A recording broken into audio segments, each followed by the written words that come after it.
আজকে আপনাদেরকে তুলে ধরব কিভাবে সাইকেলে করে বেলুড় থেকে জয়পুরের বৌদ্ধবিহার দেখতে যাবেন। তো পুরো ভিডিও স্কিপ না করে সম্পূর্ণ ভিডিও দেখার চেষ্টা করবেন। তো আমরা সকাল সকাল সাইকেল নিয়ে বেলুড় থেকে জয়পুরের উদ্দেশ্যে বের হয়ে পড়ি। তো সাইকেল চালাতে চালাতে প্রাকৃতিক মনোরম পরিবেশ দেখতে দেখতে আমরা জয়পুরে বৌদ্ধবিহারে পৌঁছে গিয়েছি। তো সেখানে গিয়ে আমরা দেখতে পেয়েছি বৌদ্ধ ধর্মের বিভিন্ন কারুকার্য ও নকশার বিভিন্ন বিগ্রহ। তো আমার কাছে এই নিস্তব্ধ এই মনোরম পরিবেশ এই বৌদ্ধবিহারটি খুবই ভালো লেগেছে। তো আপনারা যারা এই বৌদ্ধবিহারে কখনো যেতে পারেননি, আপনারা কিভাবে যাবেন সেটি এই ভিডিওতে জানিয়ে দিব।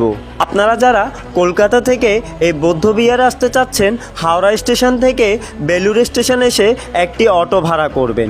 জয়পুরের বৌদ্ধবিহার বলে অটো করে এই বৌদ্ধবিহারে পৌঁছে যাবেন।